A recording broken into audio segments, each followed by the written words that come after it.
there's a story that kind of is related to what we're talking about here, where you are speaking about what a gift is and giving without the intention of receiving. And you talk about the guy that you gifted a bottle of wine to. Yeah, I smile because I still remember the experience. So I love Rome. Anyone who loves magic would love Rome. And my party was in this restaurant, one of my favorite restaurants in Rome. And we were having just one of those amazing meals. We were in flow state. The magic was flowing.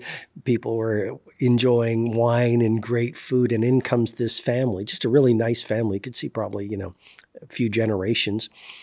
And I was watching the gentleman at the head of the table.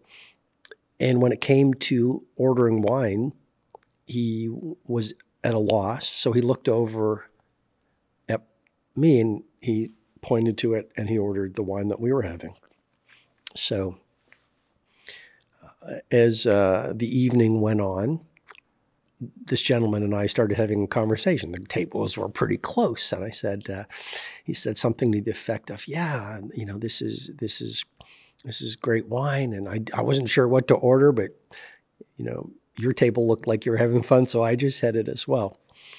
And towards the end of the evening, I just said to the server, I said, could you please order another bottle of wine for that table? But it was a different vintage.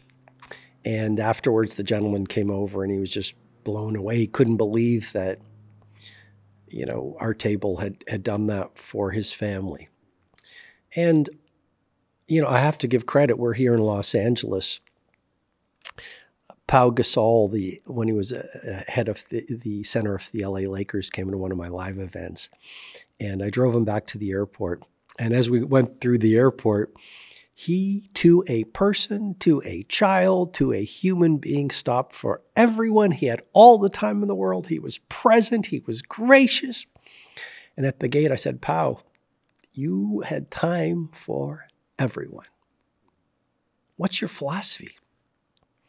And he said, Robin, it takes so little to make someone happy. So buying a bottle of wine, I don't know, $25, $30, $40, it's not that expensive, but you can blow people's minds. And so give gifts. And give gifts. If you give a gift for an expectation of a return, it's not a gift, it's a trade. Just give books, give whatever it is, get bottles of wine, give people gifts and you will delight them. Mm-hmm. And that's the physical gift side of things. But we've already spoken about the idea of just being curious about other people and helping them feel seen. And that doesn't cost anything. I think you write in the book, and this left a pretty big impact on me, was if you multiply out just doing like 3 good things a day, what that looks like over the next decade. It adds up.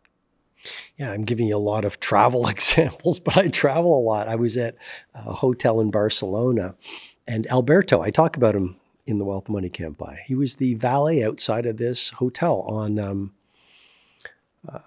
one of the main streets in Barcelona. And we were just chatting. And I said, Alberto, I said, if you meet, I forget what I said in the book, or something like 100 people a day and you leave them better than you found them after a year, that's 3,000 people. After 10 years, that's 30,000 people. Or imagine the ripple effect that. And the ripple effect, Simon. Just by treating people and uplifting them, being positive, giving them a verbal, sincere gift.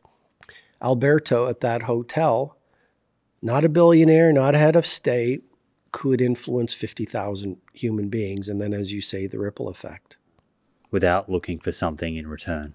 One of the greatest gifts you can give to yourself is just being kind and present to other human beings. Like, you just feel connected to human beings. You feel connected to humanity. So, there's a Japanese word, intoku. Have you ever heard of that?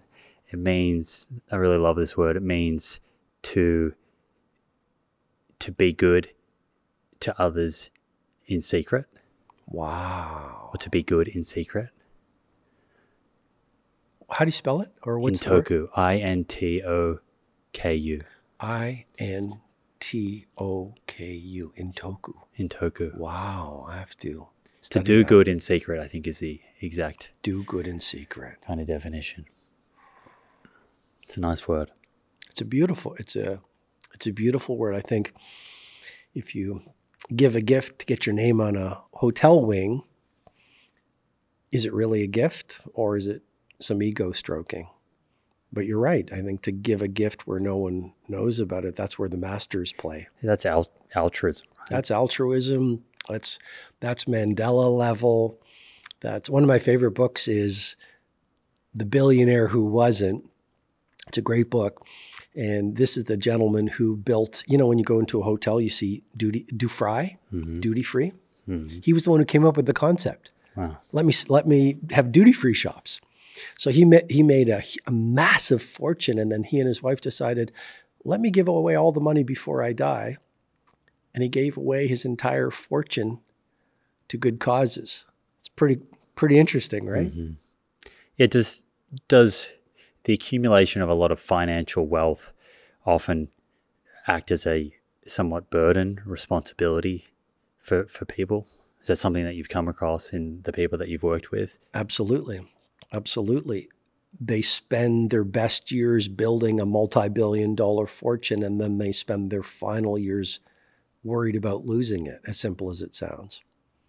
Or they just get into all these legal complexities. I mean, I mentioned this in the book, the happiest person I've ever met, or one of, my ski instructor. He said, I'm not rich, but I have a rich life. It's pretty profound. Isn't that rosy cheeks, skied in the mountains, a woman who loved him, fresh food on the grill every night. Again, I want to be really clear. Out of the 8 forms of wealth, money is a form of wealth. And I think, I work with a lot of super wealthy people, and with awareness and doing the right things, your money can serve you. And a lot of my clients live really beautiful lives. But what I'm saying is financial wealth without soulfulness is an empty victory. So you've got to be so careful so that the money doesn't create problems with it. But, there are financially successful people who live beautiful lives. Sure. So it's not the pursuit of financial success that's the problem. It's pursuing financial success while neglecting all of these other areas of wealth. Absolutely.